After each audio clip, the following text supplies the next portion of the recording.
Why should I prepare food for you? You're not my bloodline. I don't even call you family. Don't get too comfortable with me. Why are you even here in this house in the first place? I asked my son and granddaughter to come over so I can spend some quality time with my family. Can you leave us alone? Awkwardness filled the living room of my parents-in-law's house. My mother-in-law, who he eliminated every time we saw each other, was a big pain in my neck. But one day, Mommy, oh my God, it's Grandma. what happened? My blood ran from my face when my panic-stricken daughter told me what happened. My name is Amelia. I married my husband Peter when I was 25 and gave birth to my daughter Olivia when I was 29. I quit my job upon marriage and have been a housewife. I'm 39 now, and my happy family of 3 live in a rented apartment. I live a fulfilled life, but there is one big problem. That is Judy, Peter's mother. Her behavior toward me has been the cause of my headaches. Frankly speaking, she has been bullying me. She told me herself that she doesn't accept me as the wife of her son. Although she did not outwardly oppose our marriage, I've been snubbed for various reasons from the very beginning. She used to show up unannounced, force herself inside the house, and complain about the way I did housework and the taste of my cooking. Before I came pregnant with Olivia, she made unreasonable demands that I have to give birth to a boy. Then she would bring her worn-out, tattered clothes to me, saying, "They look good on you." She even sent me health-rotten vegetables on COD without my permission. In short, she has done pretty much everything that most people would call baiting. What keeps me sane is that Peter and Olivia are always on my side. Whenever Peter finds me being bullied by Judy, he always intervenes. Olivia tells her, "I don't like it when you speak ill of my mom," when Judy talks bad about me. When I go to my in-laws' house, she says something sarcastic about me even in front of Brian, my father-in-law. Every time, he scolds her not to say such things. She never minded and continues to torment me as if it was part of her daily routine. One day, Olivia came home from school with a gloomy look on her face. Normally, she cheerfully shouted, "Mom, I'm home," at the front door, but she was silent. "Hey, sweetie, you're home. What's wrong? Did something happen? Are you sick?" "Hey, Mom, nothing. I'm fine." She brushed it off, but continued to look as if she was in the state of deep thought after that. She was always smiling and cheerful, so it bothered me very much. I knew she was at a sensitive age and didn't want to pester her, but I couldn't just leave it at that. Peter had to work late that day, so it was going to be just the 2 of us at dinner. I thought she would talk to me then. When she was slowly eating her bowl of mac and cheese, I started the conversation. "I'm worried about you. When you say you're okay, it's often not the case. I will never tell anyone and won't get angry. No matter what happens, I'm always on your side. Can you tell me what happened?" She put down the fork and remained silent for a while. Then she made up her mind and opened her mouth. She began to explain as articulately as a 10-year-old could. She went to play with a friend at her house, which was a 15-minute drive from ours, after school. She sometimes went there, and her friend's mom drove her back afterward. On the way home, when the car stopped at the traffic lights, she saw Judy working arm in arm with a young man she didn't know. She even saw them kissing. As soon as she realized it was her grandmother, she ducked down not to be seen. I couldn't believe my ears at that completely unexpected story. The idea of her being affectionate with another man in plain sight, close to where we live, was so abominable. It must have been traumatizing to witness such a scene for a 10-year-old. I soothed her and suggested she take an aroma bath. In the meantime, I went to the corner grocer and brought her favorite ice cream. Normally, I would not give her sweets before bed, but it was unlike any other day.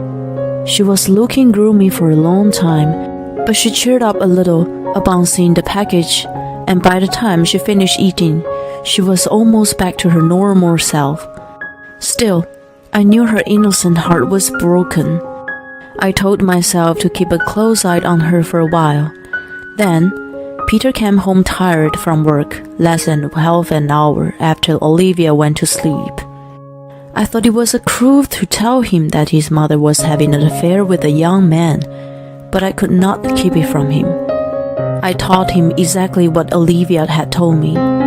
He was enjoying his beer in the living room, but when he heard the story, he covered his mouth with a hand and ran to the kitchen.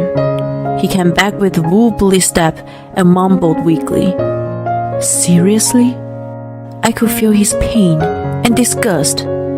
When he calmed down, we discussed our plans. What are we going to do about that? Shouldn't we let Brian know? Well, we can't just leave it like this. If we were to tell him, we need to gather more evidence. I worry that she could make excuses if we only have Olivia's story. I agree with him.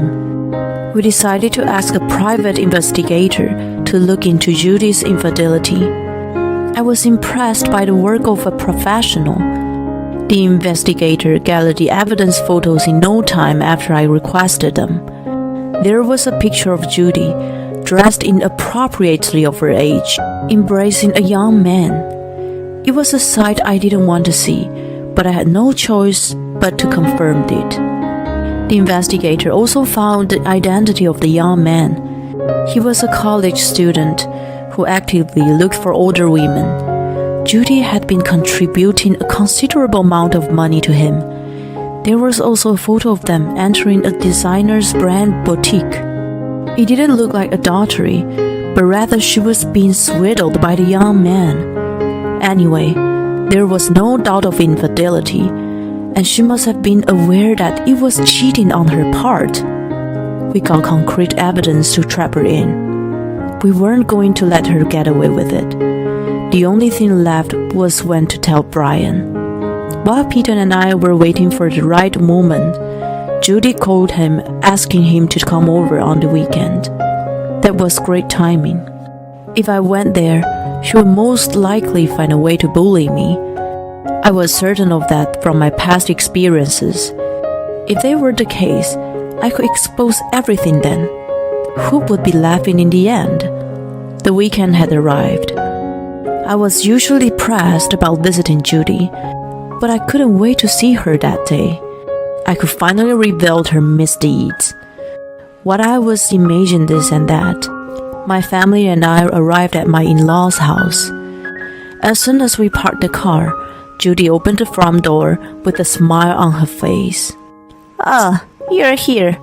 Hi, Peter and Olivia. Welcome.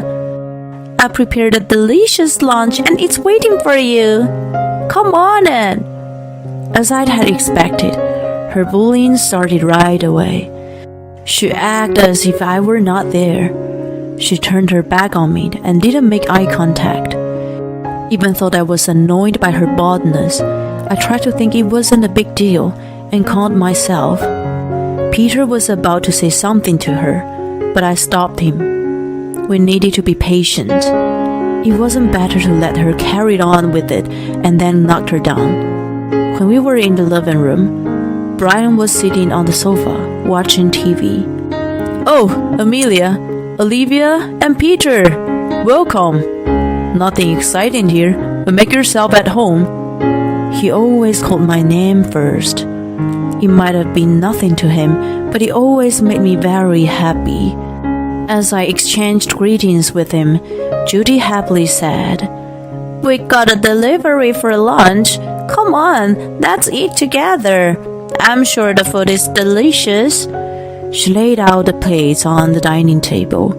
The lunch was Thai food. There was a papaya salad, pad thai, green curry, tom yum soup, and so on. They sure looked delicious, but I was allergic to coriander. Judy, of course, knew that. You know, Judy, I'm allergic to coriander, right? I'm sorry, but I can't eat most of them, she answered. I know that, dismissively. Then, words began to pour from her lips, as though a dam inside her had broken.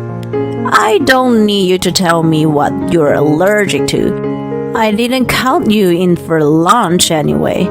My family is only 4 of us. Brian, Peter, Olivia, and me. Why should I prepare food for you? Why are you even here? I invited Peter and Olivia to come over. What an inconsiderate person you are. She was unstoppable. Let me make this clear, Amelia. You should be ashamed of yourself for being a half-hearted housewife who doesn't even do housework and sits idle all day long. You shouldn't just take advantage of the kind and hard-working Peter. I mean, you don't work and you neglect your housework. What do you do all day, every day? You're not having an affair with some guy, are you? Who knows? Me? Having an affair?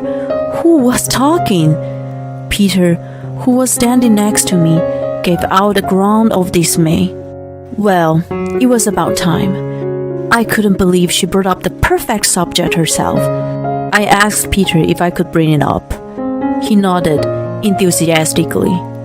Not only had she been nasty to me, but she had traumatized Olivia. I was going to make her pay for all of that. I took out the photo evidence from my bag and handed it not to Judy, but to Brian. They looked at the pictures in confusion. At first, both of them seemed not to understand what they are looking at, but as soon as I realized, their faces changed color. Brian's turned red and Judy's turned white. I was amazed by the contrast. What are these? As you see, Judy's having an affair with this young man.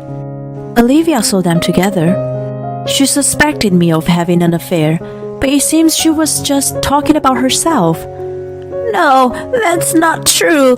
I'm not having an affair with Justin. It's purely... Judy was so panicked that she blurted out the young man's name. Brian got angrier and shouted, "Who's Justin?" I heard you brought a lot of things for him. A total of about a couple of thousand? No, I think it's more like a couple of 10,000. You're a housewife too, so where in the world did that money come from? It can't be the money Brian has earned, can it? Oh, you're so bad. You shouldn't take advantage of his kindness. I took the opportunity to press hard on her. Judy was horrified and even thought her mouth was moving. No words came out of it. She probably never thought that I would talk back to her. Mom, that's been so good to you, hasn't it? Why do you have to cheat on him? I'm ashamed of you for not only bullying Amelia, but doing unspeakable things behind his back. You don't love Grandpa? I feel sorry for him. I don't like you, Grandma. Peter and Olivia was blamed her harshly. I knew something was fishy. You've been sneaking out day and night lately. I checked the bank account and found that you had been withdrawing little by little. I never thought that you were having an affair with such a young man. Brian shook his head in disbelief. Pushed to the edge, Judy somehow rebounded and lifted her chin in defiance. What I do is none of your business. I will live my life the way I want to. Brian erupted with anger at her attitude and shouted at her to get out of the house. His fury didn't subside after that, and the two ended up filing for a divorce. Judy had no income and no savings, so she could no longer contribute to her beloved Justin. He simply abandoned her. How did I find out? Judy told me herself. She was so desperate that she turned to us and stormed into our house. She hoped that we sympathized with her if we knew her devastation. I only have you to rely on, Peter. I can't get in touch with Justin anymore. Please, I apologize to you too, Amelia. I don't trust you anymore. Why don't you just live your life the way you want to? Like you said before, not my business. Of course, we had no sympathy for her. I would never forgive her for traumatizing Olivia. Eventually, we called the police to remove her. Brian had gone around telling all the relatives that Judy had an affair and that she bullied me, so she couldn't rely on them either. I heard that she was living alone in a shabby apartment and continued to pay alimony. She has truly brought this on herself. On the other hand, Brian decided to move in with us since he became alone. He's better with children than I expected. He takes Olivia to various places on weekends. Olivia also enjoys hanging out with him and seems to be gradually forgetting about Judy. Furthermore, he's helping me with the housework, saying he feels bad for living rent-free. In the beginning, I had to teach him step by step. Now he can do everything by himself and even cooks dinner for us. Thanks to him, I'm able to go out and work part-time. It took me a while to get used to working after a long break, but I enjoy being outside the home. I'm even thinking about getting a certification in something. Since Brian has moved in with us, I can feel the quality of our life improving. He protected me when Judy bullied me, and is still supporting me in many ways. Judy was truly an idiot to betray such a nice man. I learned from her mistake not to indulge in immediate greed, and to be grateful for the happiness I have now.